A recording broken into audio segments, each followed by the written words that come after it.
Bonjour mon ami, je veux vous parler de la voiture Toyota Avensis. Avensis est apparue sous forme de berline et de bréac. La berline et le bréac ont une capacité de coffre de 520 litres, tandis que la version liftback offre 10 litres de moins. Les intérieurs sont également spacieux. Les sièges avant et arrière peuvent accueillir des adultes.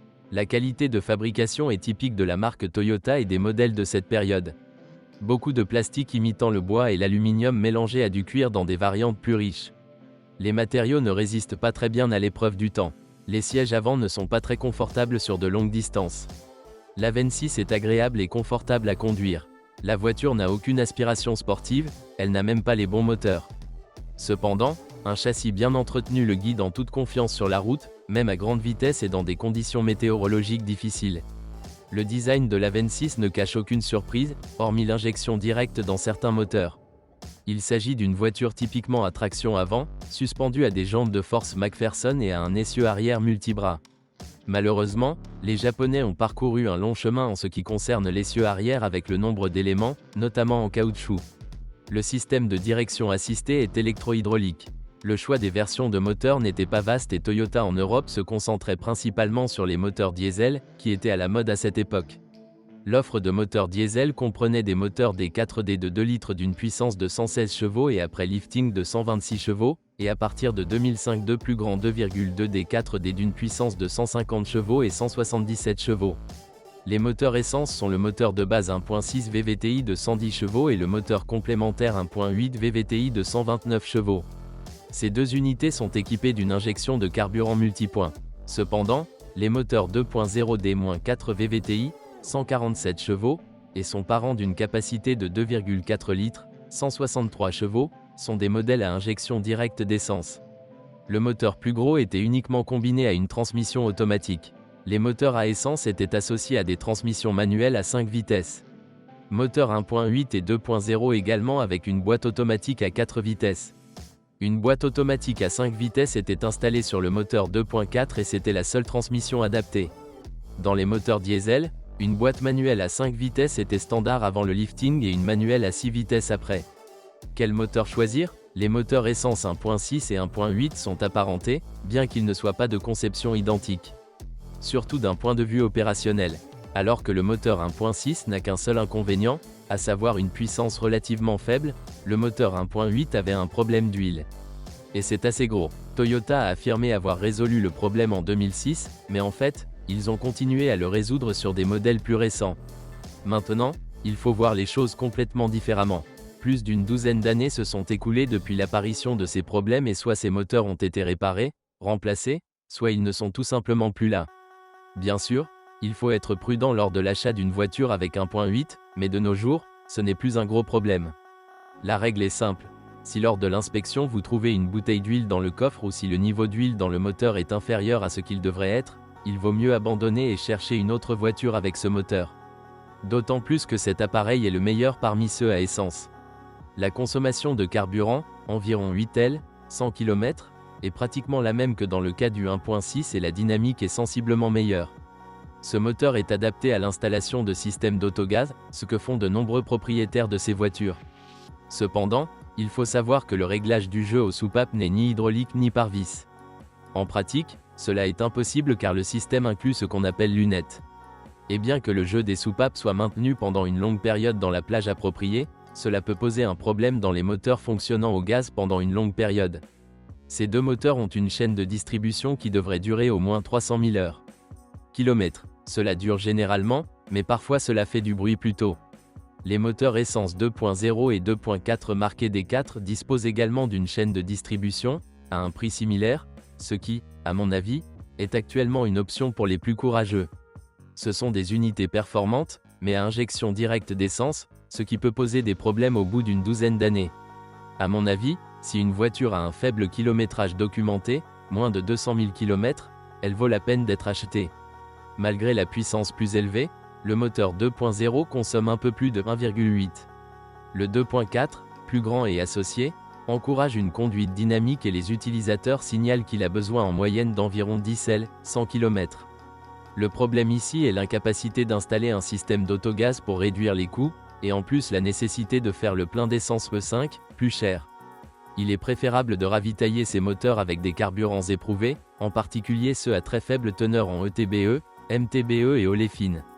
Bien que le système soit généralement durable, les injecteurs n'aiment pas les dépôts, qui se forment lorsque l'essence contient des substituts artificiels de l'éthanol au lieu du véritable éthanol de bonne qualité. En général, les moteurs de la famille D4 sont récompensés par un fonctionnement long et assez économique, mais seulement s'ils sont maintenus en très bon état. Avec une bonne technique de conduite, le moteur 2.0 peut consommer moins d'essence que le 1.8.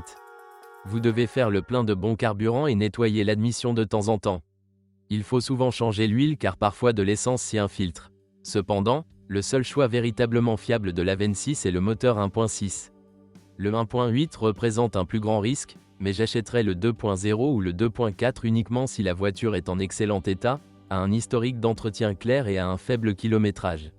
Les moteurs diesel ont en fait été les plus touchés par l'Avensis.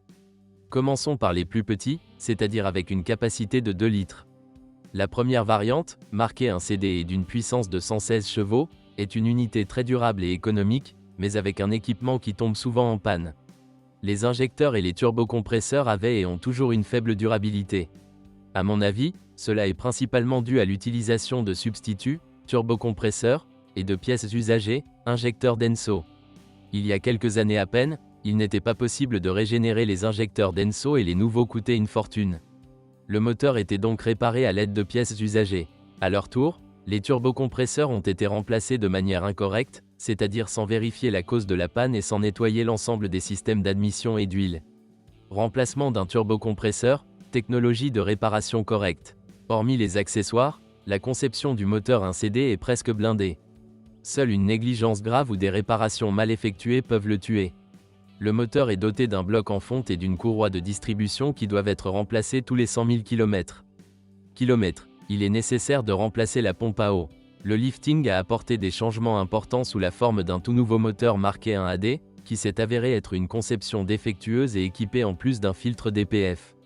En raison de dommages aux joints de culasse, le moteur était souvent remplacé sous garantie, mais si quelqu'un ne conduisait pas beaucoup, il devait ensuite payer ce défaut avec son propre argent. La réparation du diesel dans ce domaine est problématique car elle nécessite le démontage de nombreux éléments, et si elle doit être effectuée de manière professionnelle et pendant de nombreuses années, elle n'est pas bon marché. C'est pourquoi de nombreux utilisateurs ont fabriqué ces moteurs, en un seul morceau, et les ont vendus.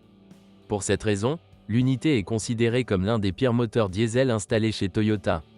La Toyota Avensis II est considérée comme le modèle Toyota le plus problématique du XXIe siècle, principalement à cause de ses moteurs diesel. Dans la bonne version, c'est une superbe voiture copyright document de presse, Toyota. Quiconque n'a eu aucun problème avec ce moteur, exception, était satisfait. Il est vrai que l'équipement tombe en panne beaucoup moins fréquemment que dans le 1CD, mais la structure en aluminium est très délicate et peu résistante aux variations de température, il faut donc faire attention à l'état du système de refroidissement. Cependant, vous n'avez pas à vous soucier du timing, la chaîne est pratiquement indestructible. Le moteur le plus récent consomme exactement la même quantité de carburant que l'ancien, environ 6 cl, 100 km, mais répond à la norme d'émission Euro 4 plus élevée. Malheureusement, le moteur 2.2D 4D, qui est presque une conception double, présente exactement les mêmes problèmes. Cependant, c'est encore pire ici, car la variante de 177 chevaux avait également des problèmes de bloc et de consommation d'huile. Cependant, le principe est ici similaire à celui qui s'applique au moteur essence 1.8. Si le diesel 1AD est toujours chez Avensis et a un kilométrage important, environ 200 à 250 000 km, cela signifie qu'il continuera à conduire. Peut-être s'agissait-il d'une pièce unique, ou peut-être a-t-elle été remplacée sous garantie ou réparée. Bien que cela puisse paraître un peu paradoxal, plus le kilométrage d'un moteur diesel Toyota est élevé, plus le risque de panne résultant de défauts de conception est potentiellement faible. C'est une bonne idée de rechercher une voiture de fin de production, mais avec un kilométrage d'environ 300 000 km. Si vous préférez une voiture moins utilisée, il est préférable de choisir un moteur essence ou un moteur diesel ancien, et en cas de problème avec le système d'injection, il peut être régénéré et le turbocompresseur remplacé selon la technologie. Toyota Avensis, qu'est-ce qui ne va pas? Actuellement, le plus gros problème de ce modèle est la corrosion. Pas tant la carrosserie qui, à moins d'avoir des antécédents post-accidentels, tient le coup d'une manière ou d'une autre, mais le châssis. Il peut rouiller complètement. Si la voiture a été garée ou préalablement sécurisée, elle vaut 2 à 3 fois plus que la voiture moyenne. Malheureusement, il arrive que la 26 présente non seulement une corrosion avancée du châssis, mais qu'elle soit même impropre, outre l'aspect économique, à la réparation. Une zone sensible est le système de climatisation. Les pannes de compresseur sont assez fréquentes, et lorsque le drain est bouché, de l'eau pénètre sur le tapis du conducteur, ce qui entraîne en pratique une forte corrosion du sol à cet endroit après quelques années. L'eau peut également pénétrer dans l'habitacle par un cadre de pare-brise corrodé. Lorsque vous regardez une voiture intéressante, il vaut également la peine de regarder sous le plancher du coffre de l'intérieur. L'eau peut s'accumuler ici, ce qui entraîne de la corrosion. Si cela se produit, en hiver, vous disposerez d'un petit aquarium sous le sol. D'autres problèmes visuels incluent des phares très ternes et de l'eau dans les feux arrière. Les réflecteurs des phares semblent également en mauvais état après de nombreuses années. Pour cette raison, l'éclairage est extrêmement faible. Il peut être régénéré, mais en installer de nouveaux donnera un bien meilleur effet. Les phares vieillissent vite. S'ils ne sont pas régénérés, le conducteur ne voit pas grand-chose la nuit. C'est pire lorsque les lampes sont au xénon, même si celles-ci ont principalement des problèmes avec les lentilles. Le remplacement de ces lampes coûte beaucoup plus cher car il est difficile de trouver un remplaçant. Même ceux d'occasion coûtent plus cher qu'une nouvelle paire d'halogènes. Par conséquent, lors de l'achat de ce modèle, il est préférable d'éviter la version avec phare au xénon. Un problème ennuyeux sur de nombreuses A26 est le bruit, grincement, provenant de l'intérieur du tableau de bord.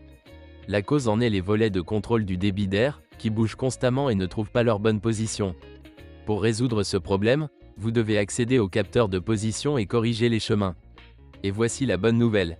Vous n'avez pas besoin de supprimer l'intégralité du tableau de bord, ce qui est toujours une tâche éreintante. Cela peut être fait via la boîte à gants du passager. Il est préférable que cela soit fait par une personne expérimentée qui l'a déjà fait. Passons maintenant à la suspension, dont les réparations sont généralement assez coûteuses, mais pas à cause du prix des pièces, mais à cause de la quantité de travail impliqué. Le mécanicien doit souvent lutter contre les effets de la corrosion. Lorsque vous remplacez quoi que ce soit sur les freins, vous devez être prêt à remplacer ou régénérer les étriers. En raison de la corrosion et de nombreuses années de négligence, ils ne fonctionnent souvent plus correctement. Des problèmes surviendront lors de la réparation du train arrière, qui est équipé de nombreux éléments pouvant générer du jeu. Après chaque réparation dans cette zone, pensez à ajuster la géométrie. Malheureusement, la voiture est si sensible que le réglage, ou au moins la vérification de la géométrie de la suspension, devrait être une activité de service comme la vidange d'huile, une fois par an est au minimum. Il faut s'attendre à des problèmes dans les boîtes de vitesse manuelles où les roulements ou les engrenages du 5e rapport ne peuvent pas résister. Ce n'est qu'après le lifting que des éléments plus durables ont été utilisés. Il n'y a aucun problème avec les machines.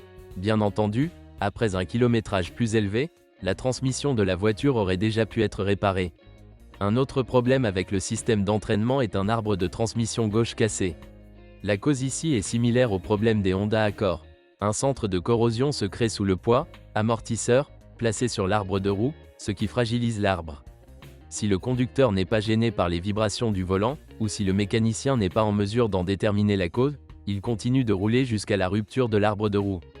Le système électrique de l'A26 est assez peu fiable pour une voiture japonaise. Les voyants apparaissant sur le tableau de bord informant d'un dysfonctionnement du système de freinage, des systèmes ABS et VSC sont agaçants. La raison ici peut être double. D'une part, cela peut concerner le contrôleur ABS, qui doit être vérifié par un électricien. Les fils se cassent souvent, mais le voyant VSC signifie également des problèmes de direction ou de fonctionnement du moteur, un peu comme un voyant de contrôle du moteur. Cela se produit souvent, par exemple, dans les voitures équipées d'installation GPL. Les boîtes automatiques sont des boîtes de vitesse qui ne posent aucun problème sur la 26. Bien que j'ai énuméré ici de nombreux problèmes du modèle, et ce ne sont que des défauts typiques, dans la vie de tous les jours, il s'agit d'une voiture avec un taux de panne supérieur à la moyenne et qui est durable. Cependant, certainement pas autant que son prédécesseur, et, chose intéressante, pas autant que son successeur. C'est pourquoi beaucoup de gens pensent à juste titre, que la 26.2 est la génération la moins raffinée. Les avis des utilisateurs du site autocentrum.pl sont également les plus bas de cette génération. C'est peut-être pour cela que les prix du modèle ont considérablement baissé. À mon avis, c'est une voiture qui mérite d'être considérée, mais je me concentrerai uniquement sur des exemples bien entretenus. Il vaut mieux éviter les moins chers. Merci de m'avoir écouté, n'oubliez pas de vous abonner à la chaîne et de noter ma vidéo.